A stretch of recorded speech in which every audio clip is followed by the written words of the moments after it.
Hello everybody, this is B and we are back again with Repurpose. It's been a while. I hope I don't annoy you guys too much with my voice. It's just me. I'm sorry this is what you're stuck with. But this game is really amazing and I haven't been recording lately, so I was like, you know what? We're gonna get back into this, so... That's right, Heaven or Utopia, as the angels call it, plays the role of overprotective father and would keep that information from you. But not in hell. Information and knowledge are at the fingertips of people like you who wish to seek it out. For the right price. That being, like I said before, all you need to get what you want is to hand yourself over to me.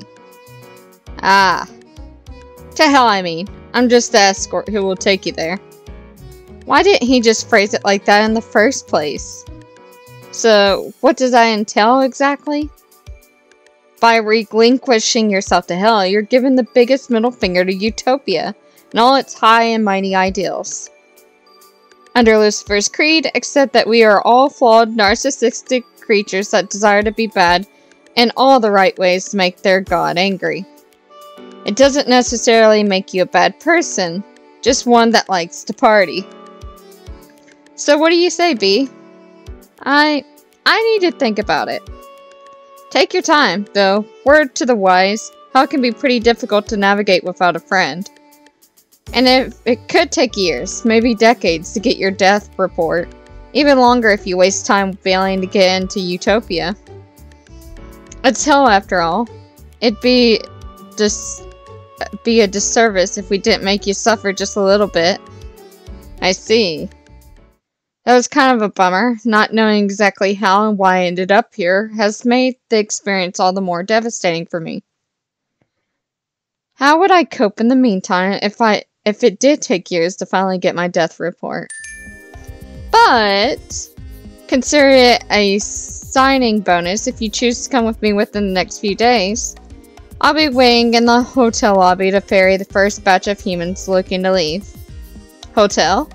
You can't miss it. It's the only building in town that doesn't look like it's gone to complete shit yet. I have to admit, the demon's offer was tempting. We should be heading back now. That angel is probably getting his assy and dealing with some of the more rowdy humans. Right. With that, Ramon and I trekked back to rejoin the group.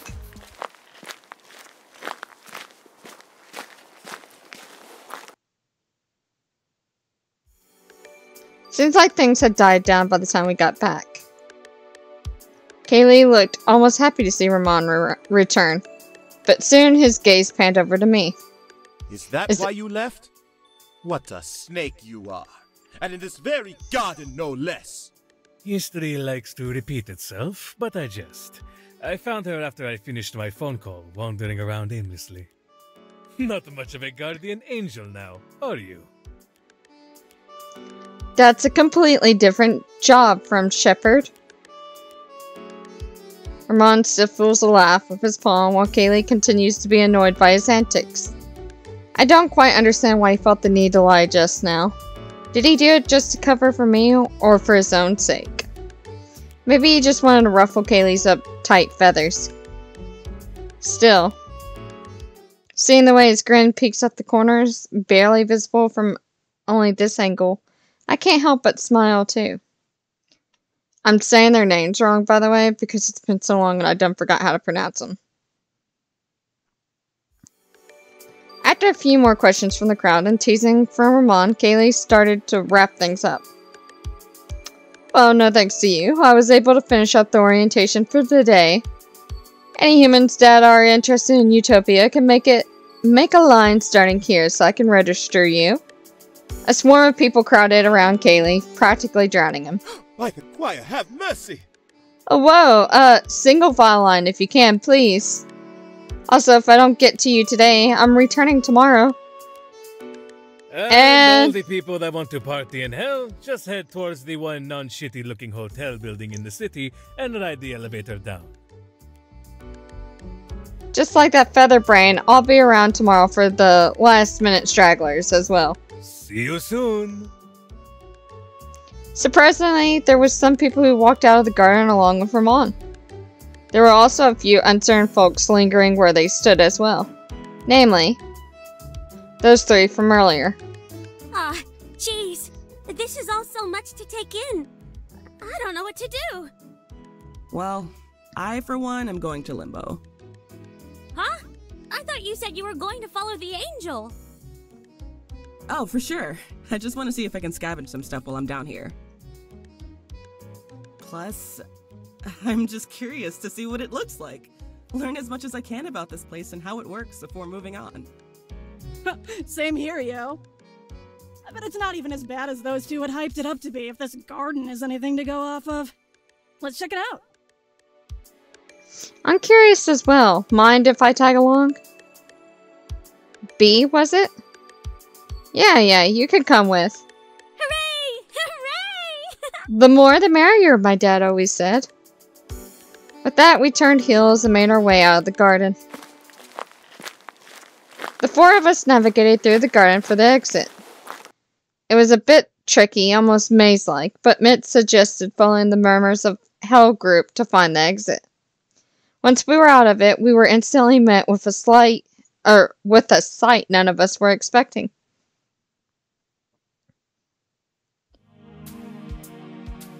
Before our eyes, what looked like a desolate city. Buildings and homes were in a state of poor management, rusting and falling apart at the seams. Trash littered across the eroded streets of the city, and any sort of sun was hidden behind the dense, moody clouds. It gave off a depressing and impoverished lifestyle should any of us want to live here. Seems like they weren't lying, huh? No kidding. What a dump, yeah. I can hardly imagine anyone wanting to live in a place like this. Instantly, DJ Roadkill hopped on all our cases. Come on, man.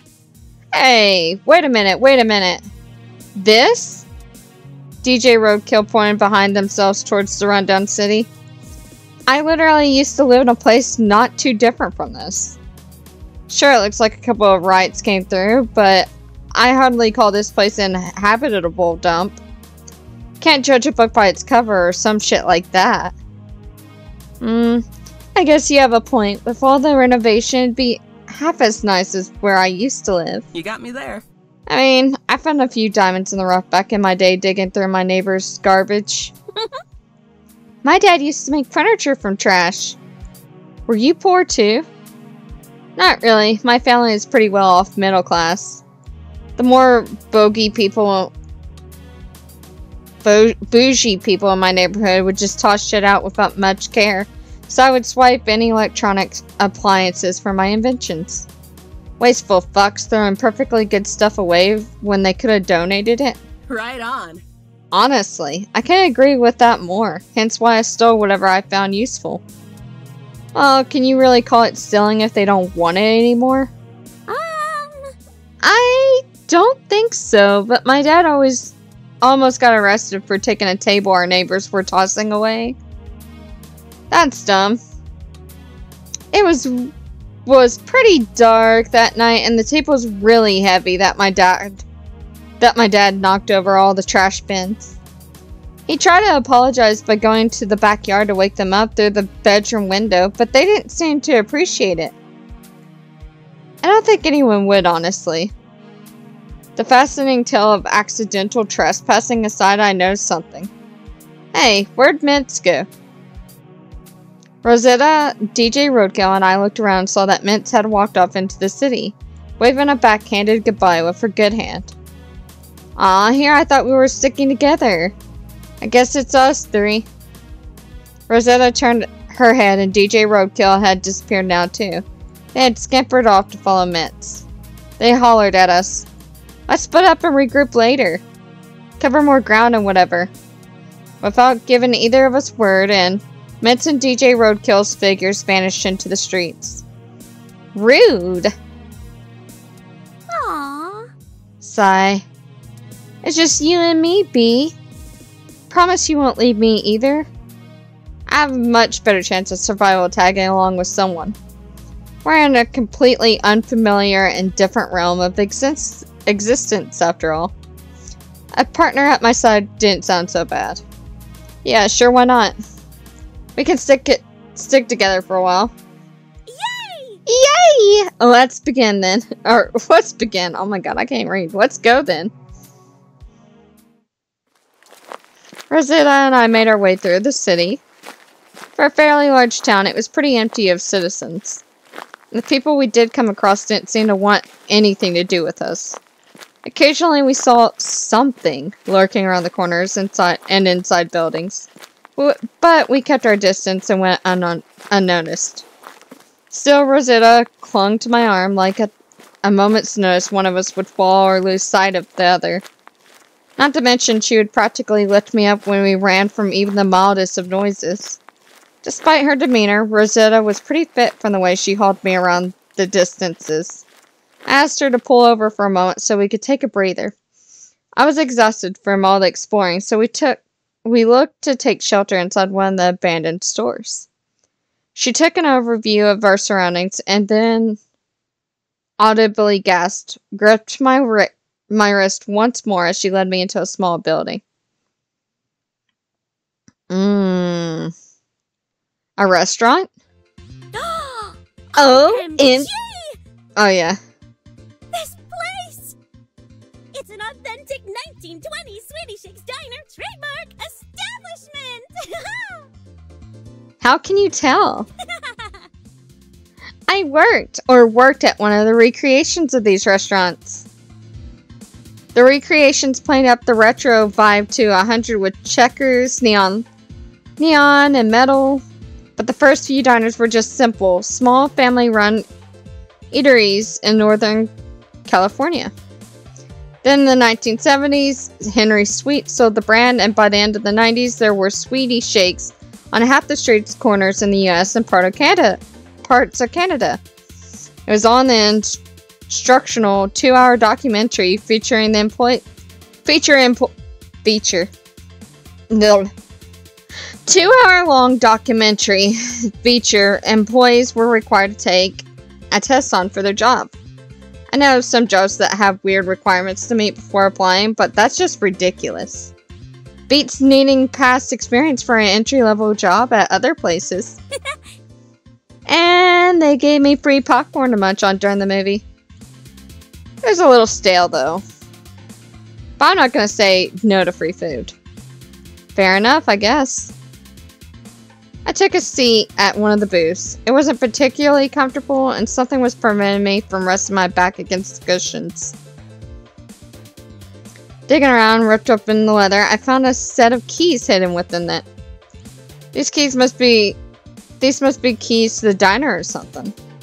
Little good it would do now, since after already looking around, the doors were either missing or withered enough that a good shove should bypass any lock. Still, I decided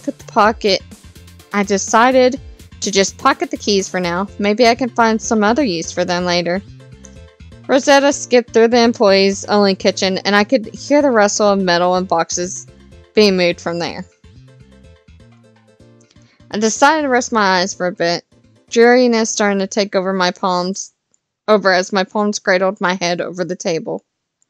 What time was it even? Is time even relevant in Limbo? I doubted it. There wasn't anything resembling a sun in the sky despite there being light. Just clouds for miles on end. Limbo was meant to be a temporary holding place before humans like Rosetta and I ascended or descended with one of the immortals. As rare as it was for someone like me or Rosetta to end up here, it had to be modestly big to even hold 0.0001% of the dust that happened a year. Before I could further bore myself with the math, Rosetta had come back, a tray in hand and a big cheery smile. Rosetta, that looks gross. Order up. One late night crunch special. For a Miss B. She set the plate in front of me and slid the seat across from me with an empty glass and straw. I looked down at my food and... Rosetta? Yeah? What is this? It's a sausage and hash brown skillet, silly. It got the nickname Late Night Crunch because it's super popular with the college students. Legend on my campus has it that a student ate this every day before their exams, and they would get flawless marks. Oh my god, I need that. It's like a good luck ritual. Oh, I think my manager just made that up to get more customers from my college. Probably. Doesn't mean it wasn't delicious. Dig in. Rosetta then began to sip from her clearly empty glass and hummed whimsically. Let's eat the food. We don't want her sad. I took a rusted knife and fork in hand, cutting myself a sizable portion of the late night crunch. Bringing it so close to my mouth, Rosetta's expression began to change from one of whimsy to that of alarm. Wait, Bea, I didn't mean... But it was too late. I had stuck the food in my mouth, and in an instant, the inedible happened. It tasted like actual shit, if I ever had it. I got up from the booth and ran to the closet trash can, Rosetta following behind. Blech! It tasted just as bad coming out the way it came in. Maybe even worse. What were you thinking, Bea? Truly, what was I thinking, putting actual fried garbage into my mouth? In between retches, I managed to form out a response. I didn't want to disappoint you. I didn't want to disappoint you. I heard her sighing, crouched down next to me. Aww. She rubbed my back soothingly to comfort me as I finished up checking whatever I had left in my stomach. Still, you shouldn't have eaten that. That plate was clearly bad. I may have been a better waitress in life than a cook, but I like to think I can manage to make something edible from time to time. Plus, I know we're already, like, dead, but what would happen if you got really sick from that? Or even worse, poisoned to death? Where do we go if we die twice? I managed to pull myself and Rosetta back up before she started crying again. Hey, I'm alright, see? Are you sure? Could use some water to wash out the gross taste in my mouth, but I'll manage. Oh, for sure. We should get going anyways. I think it's starting to actually get dark out. Rosetta was right. It did look a little dimmer outside, so it was best to skedaddle and try to find the others. She flipped the restaurant sign to close and on the way out. After some time walking in silence with her arms hooked, she hugged a little closer to me. I turned my head to see if she was okay or needed a break. Hey. Was she blushing? Aww. Thanks for going along with me earlier. I never would have thought someone would go so far as to eat garbage for me. You're really sweet. You're really... really needed a friend right now. No problem. Would I do it again? Maybe not, but you know. I'm here for you, Rosetta. Friends? We may have just met, but that didn't sound too bad, to be honest. A friend like Rosetta in this kind of world, heck, even on Earth sounds fine to me.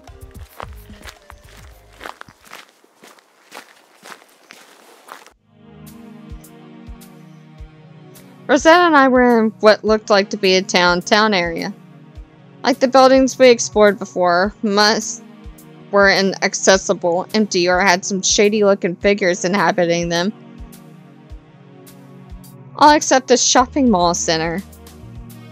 In contrast to everything else, it was teeming with life, built around a river with cleanest looking water I've ever seen.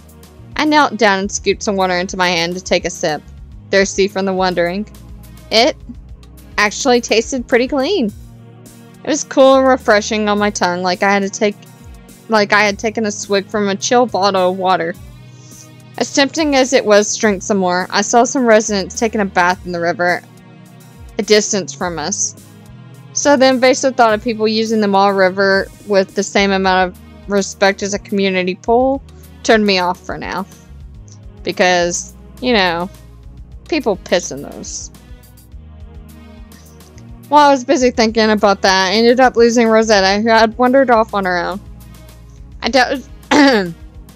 doubted she would leave the area entirely, and with the amount of pink on her, she was hard to miss either.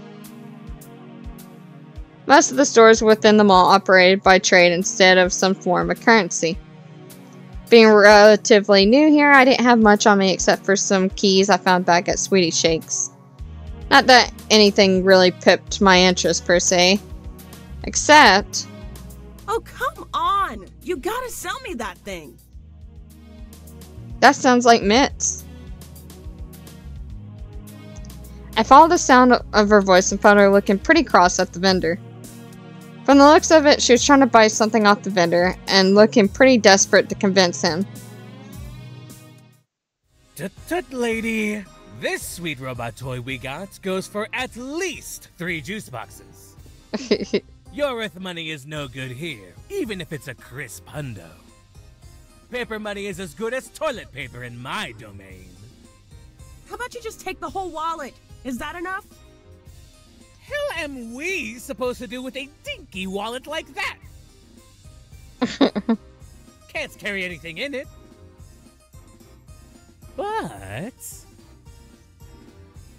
that's a lot of fancy toys you have strapped to your belt there. Much fancier than this one we traded for.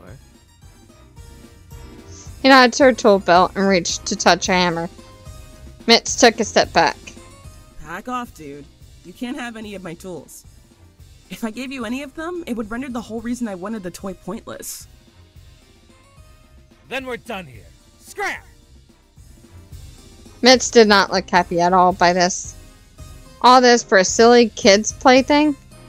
Hey, Mitts. What's up? B, great timing. You got anything I can trade this bozo for his robot toy? Why?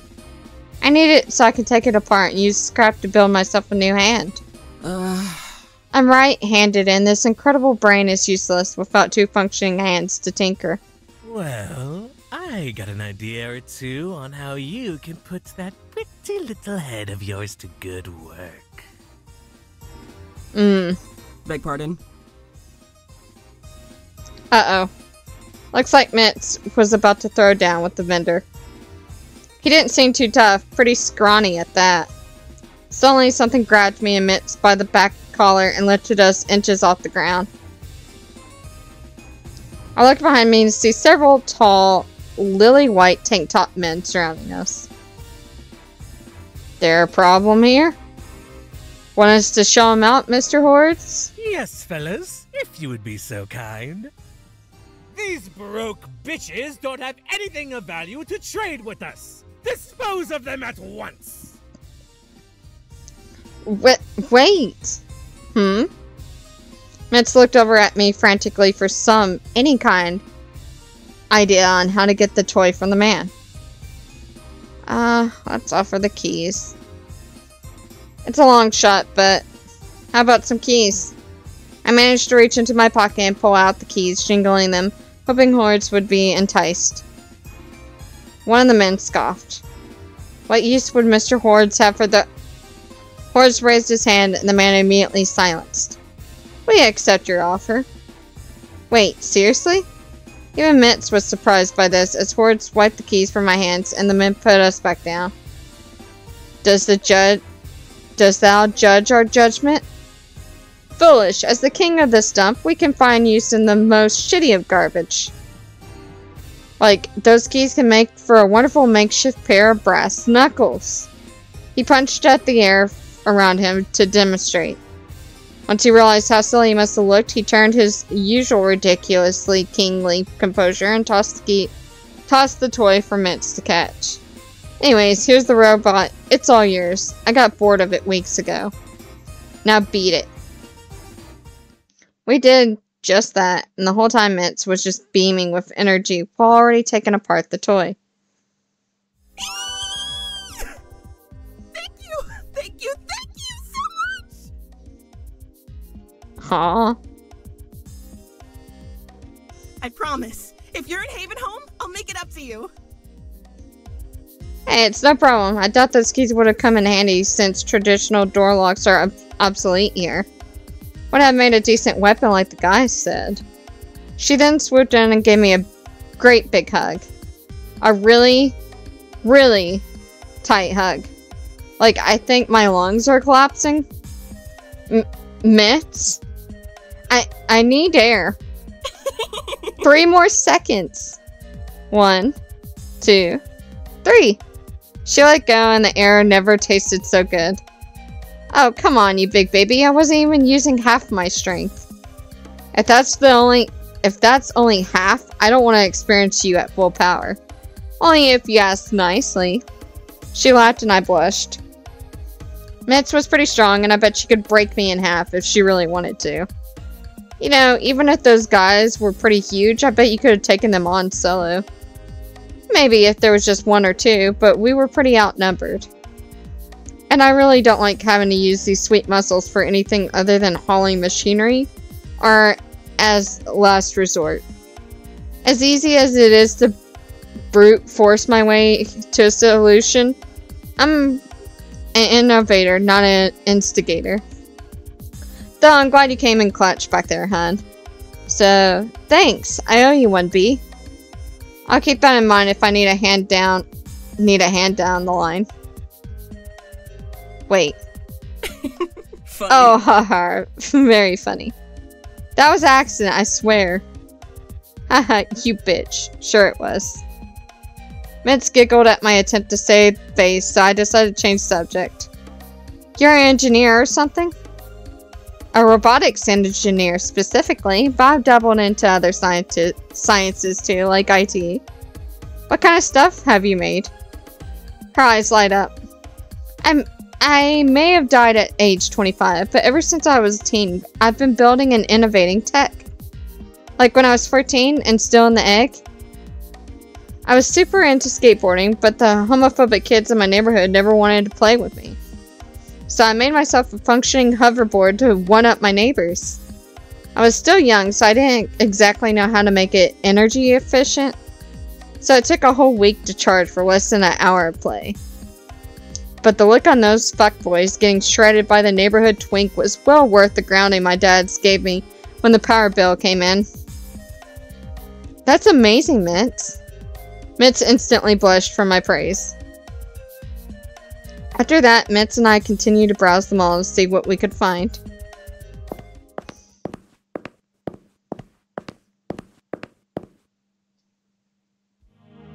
We walked around some more, Mitz still on the hunt for something to trade for her hand replacement. Satellite technology was fairly sparse in Limbo, from what I've seen, and the one that did catch our eyes were way out of our price range. That being 0.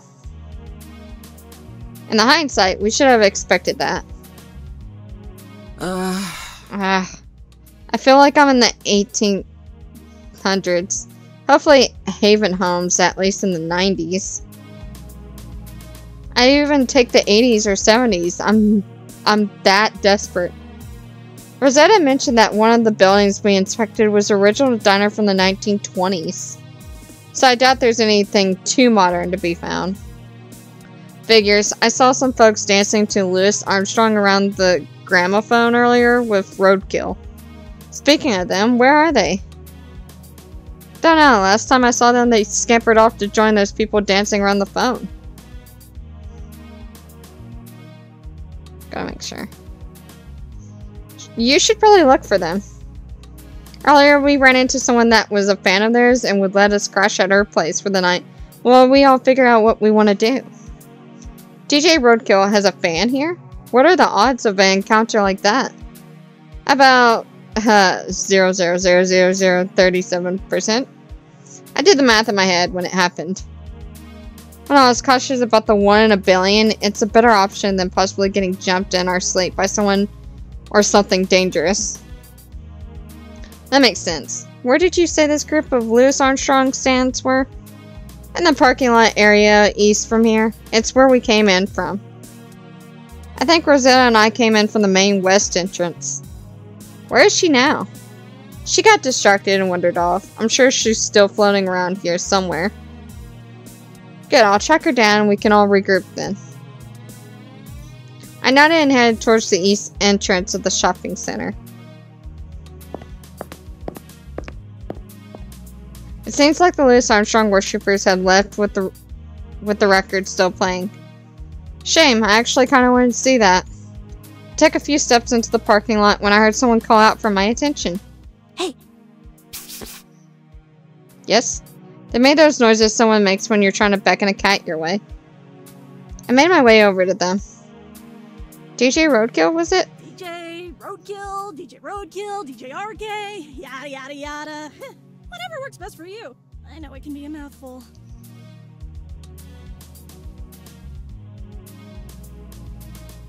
We're gonna go with DJ Roadkill. Alright, cool. But listen.